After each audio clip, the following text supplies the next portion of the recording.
Philippe, et chacun de nous est confronté à cela. Il y a France-Écosse ce soir. Bon, c'est un match de football. Vous êtes Lillois.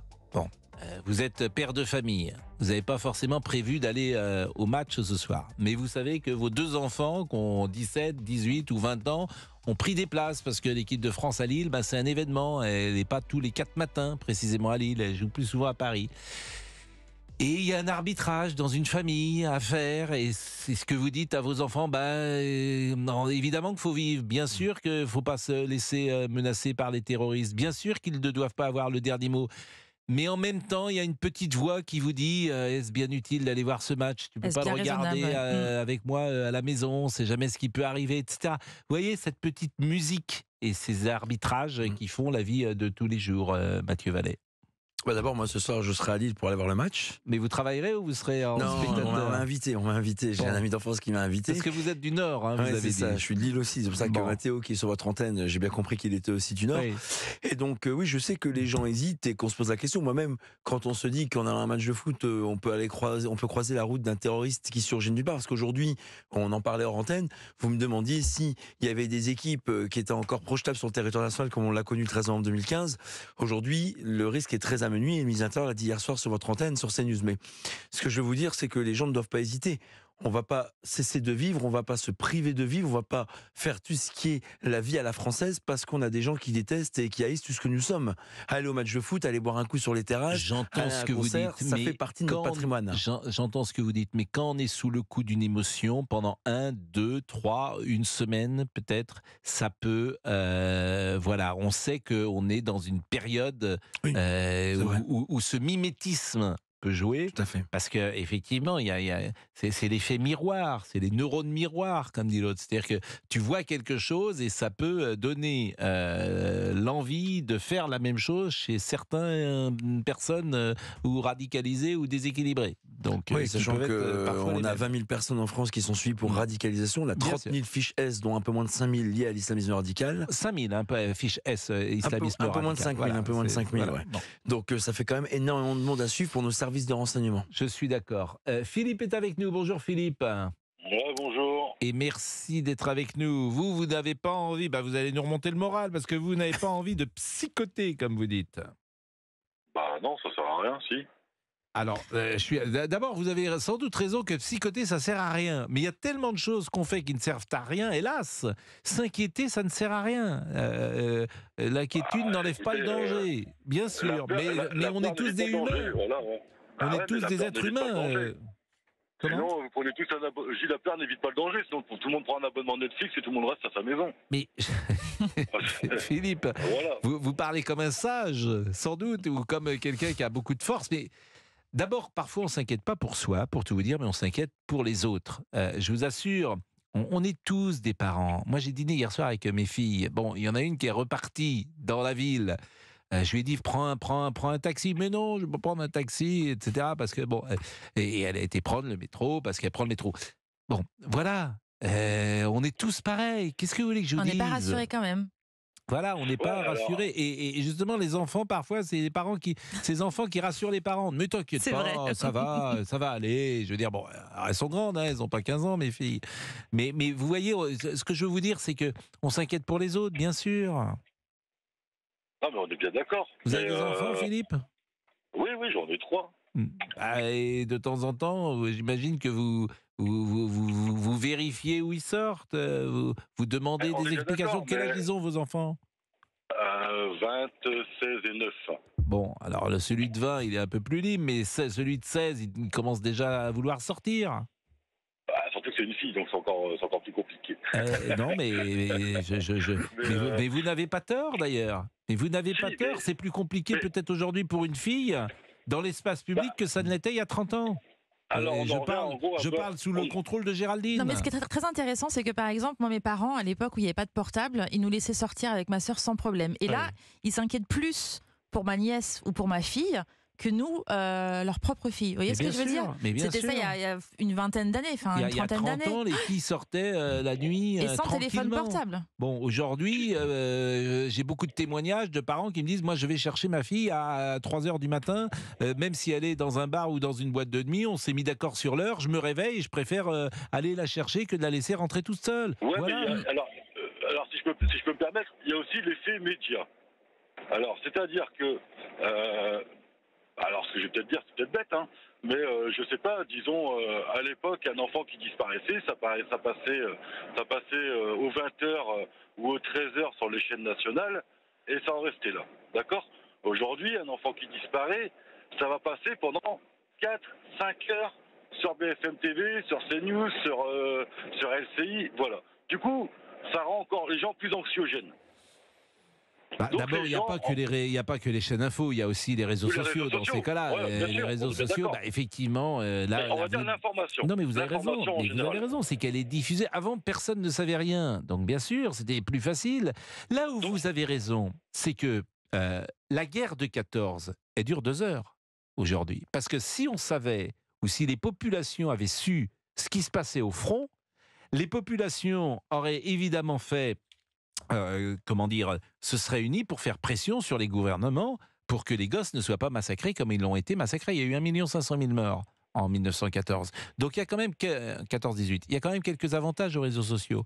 C'est que cette information, elle est diffusée et elle fait peser, notamment sur les gouvernements, une opinion qui peut être dominante. Et effectivement, on n'aurait pas accepté ça longtemps. Je pense que les populations n'auraient pas accepté ça longtemps. Vous n'avez pas tort.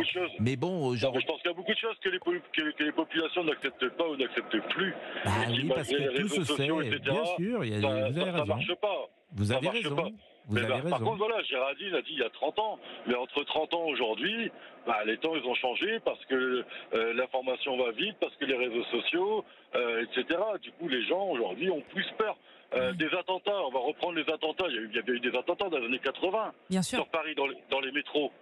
Mais je peux vous dire qu'on avait la trouille. Moi, quand je suis arrivé en 86, je me souviens très bien, il y avait eu les attentats de la rue de Rennes. Les gens marchaient au milieu de la rue. Ma mère a perdu sa meilleure amie, d'ailleurs. Et parce que à chaque fois qu'il y a eu des attentats, c'était rue de Rennes, c'était septembre 86. Il y a eu une série d'attentats à la rentrée. Je vous assure, il y avait une psychose qui a existé dans Paris et c'était il y a 37 ans. C'est ça. Donc c'est bien normal d'ailleurs. C'est bien normal. Ça n'a touché que les Parisiens. Là, je pense que vous avez raison, ça a touché que les Parisiens.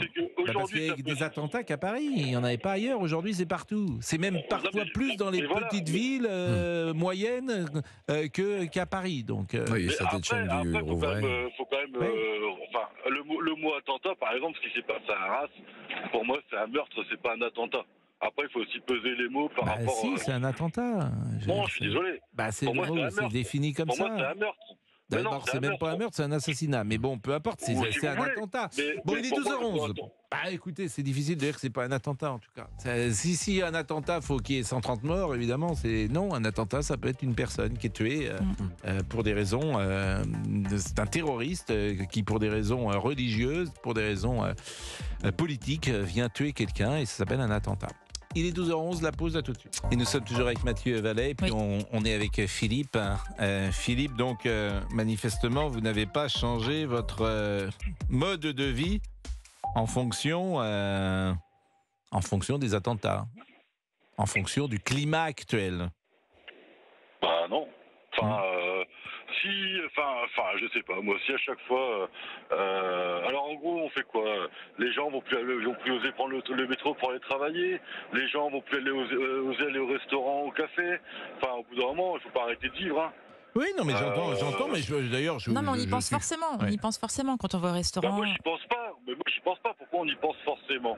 Pourquoi forcément? Vous avez raison. Mais alors, Philippe, vous savez quoi? Alors, attendez, je finis ma phrase vite fait. Je vous en prie. Ça revient à ce que je vous disais tout à l'heure, en gros. Je veux dire, c'est tellement en boucle sur les chaînes info, et les gens en majorité restent sur les chaînes info des heures. Mais c'est pas vrai. Mais c'est pas vrai, les chaînes info, les chaînes info, elles font pas une audience, vous savez, extraordinaire. Moi, je suis sur une chaîne info, les chaînes info, en ce moment, il y a 300 ou 400 000 personnes qui la regardent. C'est moins que TF1. Bolloré fait un peu la tête à propos. Hein. Mais je veux dire, Philippe, laissons cela, si vous voulez, je vous assure. On est loin de tout ça. Il y a des choses beaucoup plus graves. Il y a des gens qui, actuellement, sont décédés. Il y a un climat dramatique sur la France. Il y a des attentats possibles. Donc, je vous assure, je ne vais pas me réjouir des audiences sur une chaîne info. Croyez-moi, j'ai pas envie en tout cas. Mais en revanche, les audiences de chaîne info restent minoritaires par rapport à TF1, France 2, etc. où les soirs, les gens regardent quand même des programmes de divertissement plus que de l'actualité. Mathieu Vallet. Non, je veux dire à Philippe qu'il faut faire attention aux mots parce que les mots ont un sens. Et à Arras, c'est un attentat. Quand on égorge un professeur au sein de l'école de la République, c'est important. Et je ne fais pas de comparaison hasardeuse, Philippe, mais vous avez aujourd'hui l'hydre islamiste qui mène un combat idéologique qui vient armer les mains et les bras des kalachnikovs et des couteaux qui égorgent nos professeurs, nos policiers et nos citoyens dans la rue ou qui rafalent les terrasses ou l'espace public ou les centres commerciaux. Et quand vous avez, par exemple, et je pense qu'on va être d'accord parce que les mots sont importants, vous avez Daniel Obono, une élue de la France Insoumise qui ce matin sur une radio nous explique que le Hamas est un groupe de résistance et pas un groupe terroriste.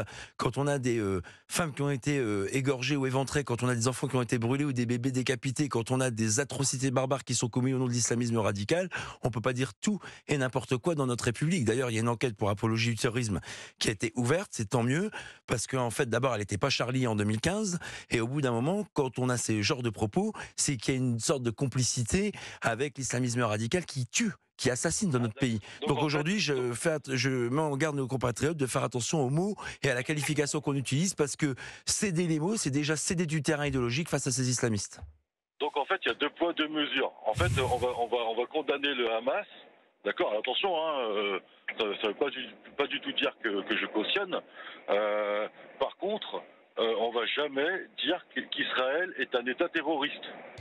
C'est marrant quand même. Philippe, on ne va pas une nouvelle fois aller sur ces sujets-là parce que ils sont délicats. Je sais que vos mots peuvent choquer beaucoup de gens qui nous écoutent.